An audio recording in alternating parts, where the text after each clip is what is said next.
Hi all, we are back with another Lambeth Made episode and we've had a series of amazing guests, but today we have someone amazing. I would like to present to you the lovely Helen Hayes.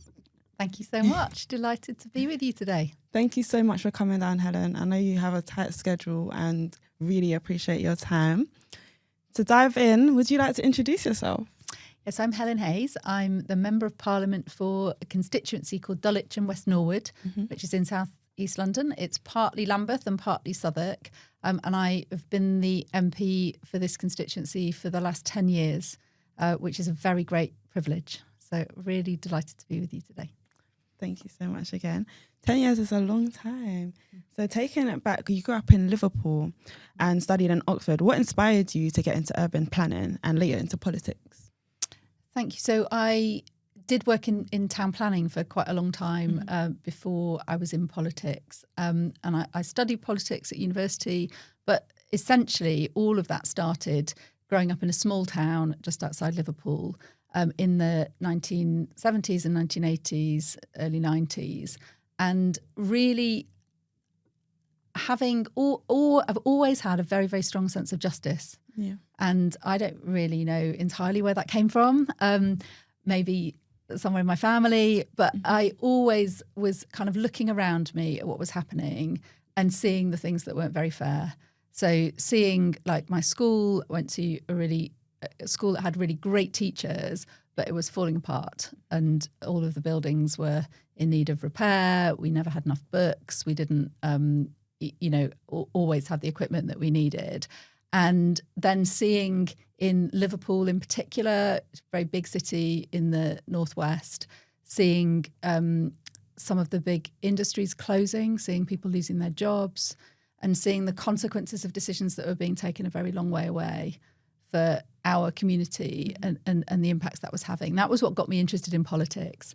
And then planning came because I had the opportunity to go and travel to Chicago at the end of my degree in the US. And I spent a summer in Chicago and I really learned there about the role of the planning system in protecting land for the purposes that communities need. So particularly for kind of housing, for sort of good quality housing, also community spaces, employment, and then the kind of natural environment as well. I sort of started to understand that summer the kind of role that planning played in fairness. So if you bring together those two things of kind of justice, that was always my kind of driving instinct, and what communities need, the planning system has a role to play in kind of making sure that decisions are taken that are fair about how land is used, what gets built, who is it for, who benefits. So that was what got me into planning. And I worked in planning for nearly 20 years before I was in Parliament. Wow. Is there any challenges that you faced when you was actually getting into planning? Seeing as I think that a lot of people, they hear about politics and stuff, but they don't really know how to get their foot in the door. So finding or navigating your way through that field, was there any challenges that you faced? So I think for me, the challenges came partly in working out what I was going to do, but also navigating moving to London from not having grown up in London and not really knowing many people in London. So I wasn't very well kind of networked in, and I had to kind of figure out a lot of things on my own. I ended up setting up a business when I was with one other person when I was in my kind of early 20s. And so that was a kind of big adventure and kind of quite a big sort of risk to take, but a really, really rewarding thing to do as well. I think sometimes some of the unfairnesses that we see in society can be a bit about getting on, being dependent on kind of who you know or what your background is, rather than kind of what you bring to the table in terms of your talents and so on. And that's something that in politics I really always want to kind of do away with. Where you come from, what your background is, shouldn't be any barrier to succeed. And that's what we should be trying to make sure is the case for all young people, kind of wherever you live in the country.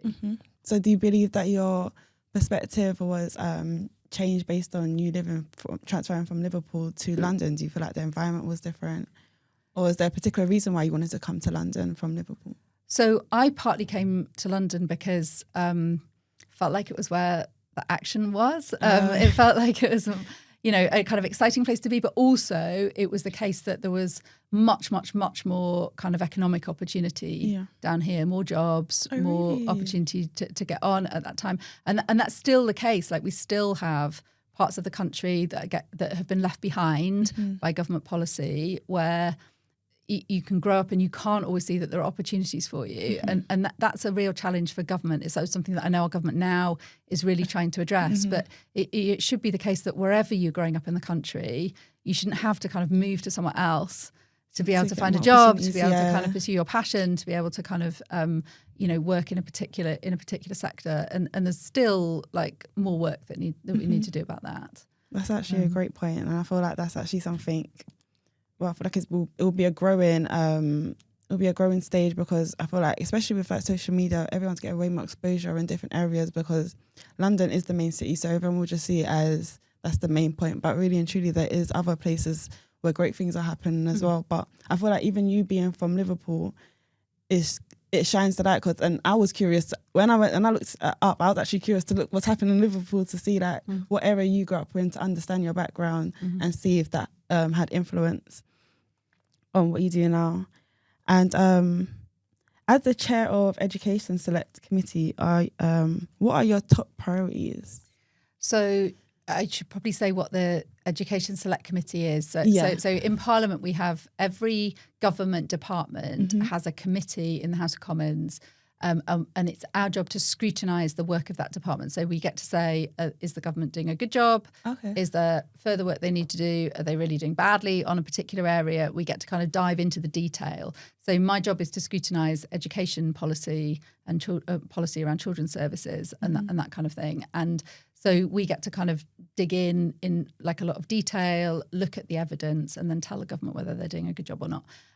My priority at the moment, so we started our work with a very big inquiry on SEND, and actually next week we will launch our report on the SEND system.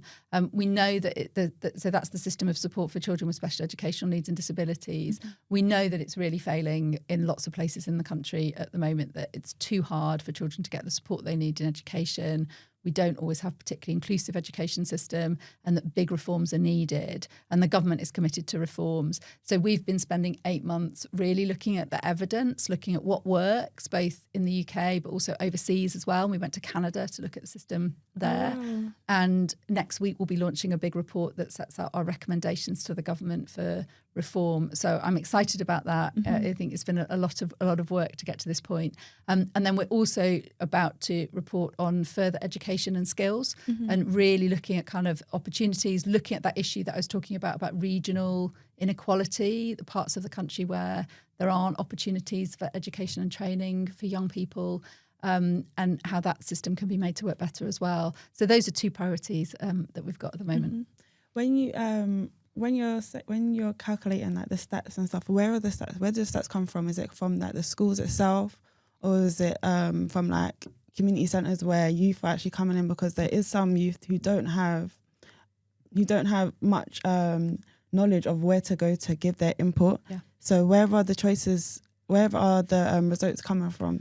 So when we do a select committee inquiry, we open what we call a call for evidence. Oh, okay. And that means that absolutely anybody can submit evidence to us if you're interested in the topic.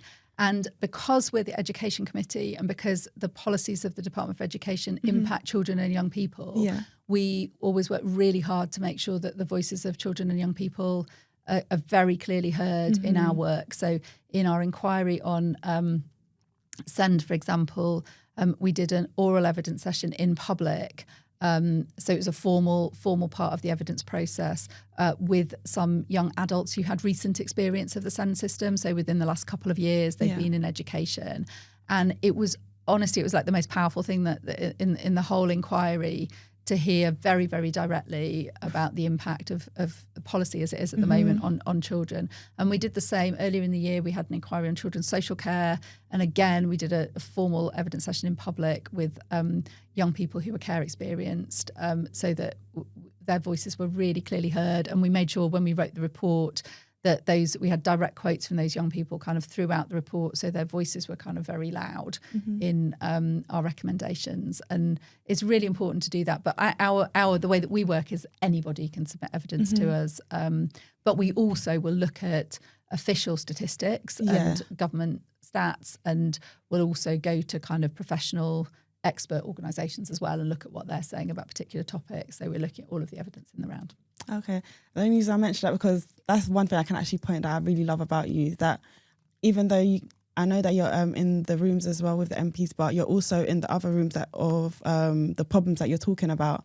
So you're not only just mentioning how you can help, you're also going to the schools and making sure that you're actually in the environment so you can relate and understand. And I think that's what makes you authentic and relatable, and I really love that about you, and it really makes you stand out from everyone else. And leading on from that, what advice would you give any young person to actually submit their views and how they can get involved? So I think every young person should know who their elected representatives are, and that is the place to go, because it's a great privilege to be elected, whether that's to the local council or whether that's to Parliament. Or we have a London Assembly member who represents us as well, and we have the Mayor of London.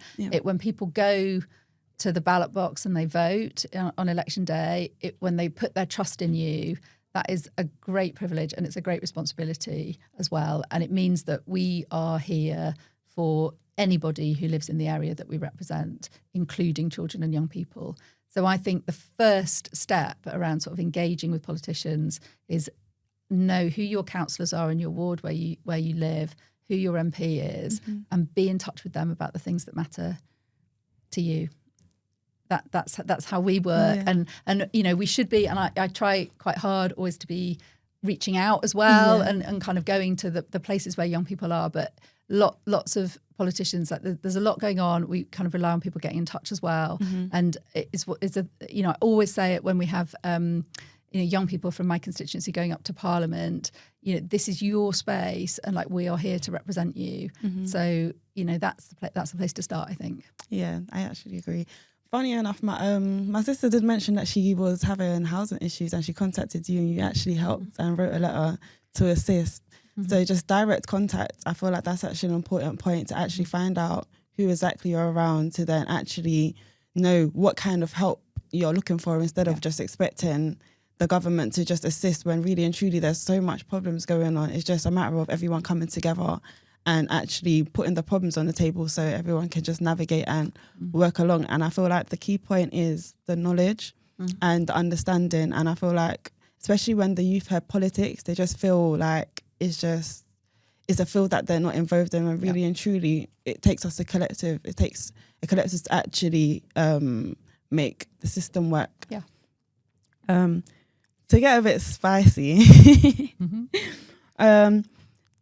we wanted to know, do politicians actually have NDAs and stuff they cannot talk about? So we don't have NDAs. Okay. I've never been asked to sign an NDA, and in fact, we're trying to sort of tighten up on the use of the use of NDAs kind of outside of politics, because it's not a good thing for people to be silenced about, particularly when there's been an injustice or something's gone wrong, to not be able to talk about it. So we don't have NDAs. There are sometimes rules about what we can talk about and what we can't talk about, and sometimes there is information that is not in the public domain. So as an example, so I mentioned we're launching a big report next week on Send. There's a rule that prevents me from saying anything about the content of that report until it's published. Okay. So, and I would be breaking that rule if I was to tell you we've got all of these recommendations and this is what they are. That I would be in contempt of Parliament if I leaked the content of that report before it's ready to be published. So there are rules like that. Yeah. And then sometimes there's information that, for reasons to do with national security or because it's kind of sensitive, confidential information, can't be in the public domain. But we have here some of the kind of strongest kind of public access legislation anywhere in the world. So we've got the Freedom of Information Act that was introduced under a previous Labour government that gives really strong rights to members of the public to get access to information if they want to know about something. And, you know, of course, there are cases where people try to hide information from the public. That shouldn't happen, where it's information that the public is entitled to. But we have got kind of legal rights as citizens here that not everywhere in the world has. So we are sort of more open in that sense in terms of the legal protections that there are. Thank you so much for that. So has there ever been a time where you had to defend something that you didn't agree with? So I think it's generally, like in debates and so on, politicians should say what we think. We shouldn't be kind of routinely just standing up and we've heard saying words and you know, defending things that we're not comfortable or happy with. I'd also say, so I think it's not absolutely not the case that you know, when I stand up in the House of Commons and I speak and I take part in debates, I'm saying what I think and I'm speaking on behalf of my constituents. I think politics, there's something about politics also being about the art of compromise sometimes. So I'd say, you know, I can see how if the government is thinking across the whole country and it's trying to solve challenges that are kind of quite diverse and different in different parts of the country, sometimes there are policies that don't always speak directly to my constituency. And that will be the case for colleagues who have constituencies that are very different to mine as well. Often there'll be something that is a really important issue here that won't go quite so well in someone that's very different to us. So I think you kind of have to go into politics with a real sort of problem-solving approach and an approach that says, how can we kind of get to the best outcome that we can? It won't always be kind of utopia. It won't always be like the perfect solution that works for absolutely everybody. But in general, I think it's, you know, we've got a real problem with trust and confidence in politicians at the moment. We have to be kind of standing up for what we believe in and saying what we really think. If you could go back to your 16-year-old self, is there anything that you would change or advise her? If I could go back to my 16-year-old self, I would say